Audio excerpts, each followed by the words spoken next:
মুখে দেওয়া মাত্র মিলিয়ে যাবে নরম তুলতুলে ঠান্ডা ঠান্ডা একটা রেসিপি আজকে শেয়ার করলাম। এটা গরমের জন্য একদম পারফেক্ট। এই এত গরমে যাকে একবার বানিয়ে দেবেন সে আরও 2-4 বার চেয়ে চেয়ে খাবে। এটা এতটাই মজার আর বানাতে সময় একদমই কম লাগে। তো বন্ধুরা ভিডিওটা কিন্তু একটু স্কিপ না করে দেখুন, আপনাদের অনেক উপকারে আসবে। হ্যালো বন্ধুরা, আসসালামু আলাইকুম। পিএস রান্নাঘরে আপনার সবাইকে অনেক অনেক স্বাগত জানাই। এখন প্রচুর পরিমাণে গরম পড়েছে আর এখন মন শুধু চাইছে ঠান্ডা ঠান্ডা খেতে। তাই আজকে আমি একটা ঠান্ডা রেসিপি বানিয়ে দেখাবো, ছানার পায়েস। এটা একদম খুবই সহজভাবে বানিয়ে দেখাবো আর এটা বানাতে খুব বেশি উপকরণের প্রয়োজন হয় না। তো বন্ধুরা আপনাদের কাছে আমার একটাই রিকোয়েস্ট, ভিডিওটা কিন্তু শুরু থেকে শেষ পর্যন্ত পুরোটা দেখবেন আর ভালো লাগলে অবশ্যই একটা লাইক করে দেবেন। আপনি যদি ইউটিউব থেকে দেখে থাকেন তো প্লিজ চ্যানেলটাকে সাবস্ক্রাইব করে দেবেন আর ফেসবুক পেজ থেকে দেখে থাকলে পেজটিকে ফলো করে আমার পাশে থাকবেন। তো চলুন বন্ধুরা আমি শুরু করি আজকের এই ছানার রেসিপিটা। তো প্রথমে দেখতে পাচ্ছেন আমি এখানে 1 লিটার দুধ জাল করতে দিয়ে দিয়েছি। তো এখানে 1 লিটার দুধ আছে, এরপর এটাকে আমি জাল দিয়ে 1/2 লিটার করে নেব। অনেকটা পরিমাণ ঘন করতে হবে। তো এখানে দুধটা ফুটতে থাক, ততক্ষণ আমি ছানার প্রসেসটা দেখিয়ে দিই। তো এখানে আমি ছানা নিয়েছি আর এটা আমি আগে থেকে ছেঁকে রেখেছিলাম এবং এটা 1 ঘন্টা হয়ে গেছে। অবশ্যই ছানা থেকে জলটা পুরোটা বের করতে হবে। তো দেখুন ছানাটা অনেকটা সুন্দর হয়ে গেছে। এখানে ছানাটা দেখুন একদম শক্ত হয়ে গেছে। প্রায় 1 ঘন্টা ধরে ছানাটাকে আমি এভাবে রেখেছিলাম আর আমরা যেভাবে ছানা তৈরি করি ঠিক সেভাবে করেছি। তাই আমি ছানা তৈরি করার প্রসেসটা দেখালাম না, ভিডিওটা অনেক বড় হয়ে যাবে, সেজন্য এটা স্কিপ করেছি। আপনারা যেভাবে ছানা তৈরি করেন ঠিক সেভাবে করবেন। তো এরপর ছানাটাকে আমি একটা পাত্রে নিয়ে নিচ্ছি।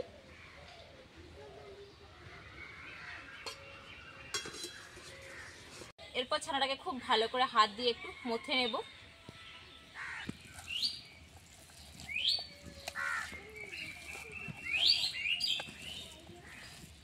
খুব বেশিক্ষণ হাত দিয়ে মথে নেওয়া যাবে না, একদম মসৃণ করলে হবে না। আমরা যেভাবে রসগোল্লা বানাই সেভাবে করলে কিন্তু হবে না, এইভাবে হাত দিয়ে একটু ভালো করে ভেঙে দিলেই হবে। তো এখানে ছানাটা রেডি হয়ে গেছে, একটু ঝুরঝুরে করে নিলেই হয়ে যাবে ছানাটা। খুব বেশিক্ষণ কিন্তু এটাকে আমি মথে নিইনি, প্রায় 1 মিনিট মতো এভাবে করে নিলেই হয়ে যাবে। তো দেখুন বন্ধুরা ছানার টেক্সচারটা কেমন রেখেছি, এরকম ঝুরঝুরে দেখুন, দেখে বুঝতে পারছেন।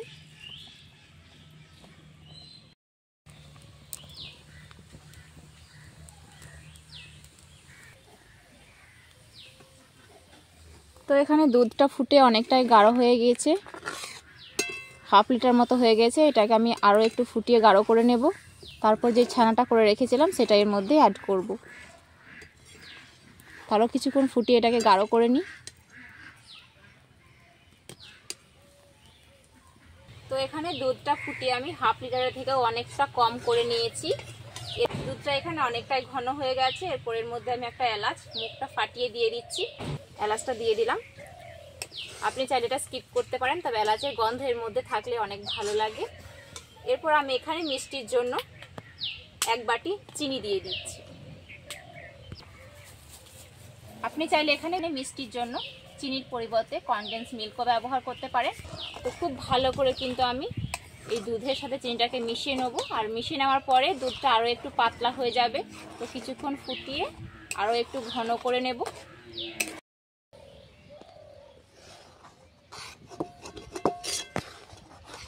তো এখানে চিনিটা খুব ভালো করে গলে গেছে আর দুধটাও অনেকটা গাঢ় হয়ে গেছে। এর মধ্যে আমি ছানাটা দিয়ে দিচ্ছি।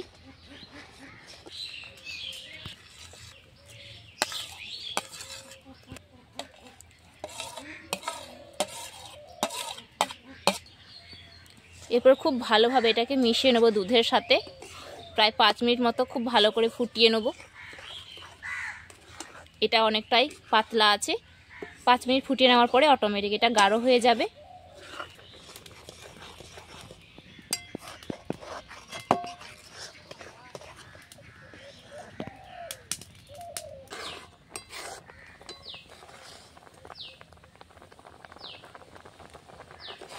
তো 5 মিনিট খুব ভালো করে ফুটিয়ে নিয়েছি। এরপর আমি এর মধ্যে দিয়ে দেবো 1/2 বাটি গুঁড়ো দুধ। এরপর দিয়ে দিচ্ছি গুঁড়ো দুধটা।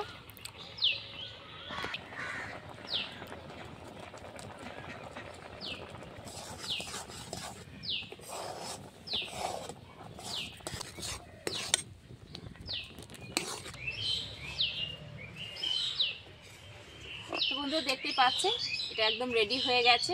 পাচ্ছেন এটা এখন একটু পাতলা আছে। এটা এখন নান থেকে নামিয়ে নেওয়ার পর যখন ঠান্ডা করে নেব তখন অটোমেটিক এটা অনেক বেশি গাঢ় হয়ে যাবে। আমরা যেভাবে দোকানে ছানার পায়েস কিনে খাই ঠিক সেরকমভাবে কিন্তু এটা দেখতে হয়ে যাবে। তো এটাকে আমি এবার উনান থেকে নামিয়ে নিচ্ছি।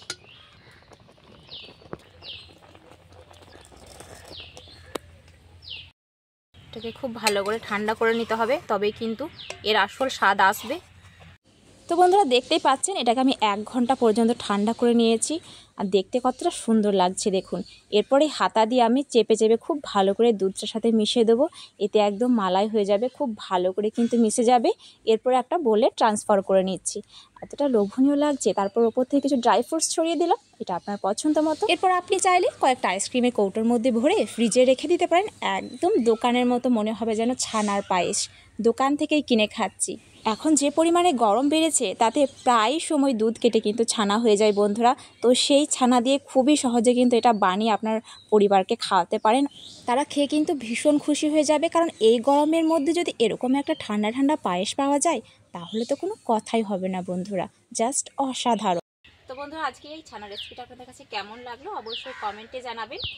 আর আজকের এই ছানার পায়েসটা যদি আপনার ভালো লেগে থাকে তো প্লিজ একটা লাইক করে দেবেন, আর চ্যানেলটিকে অবশ্যই সাবস্ক্রাইব করবেন, আর বাড়িতে অবশ্যই বানিয়ে দেখবেন।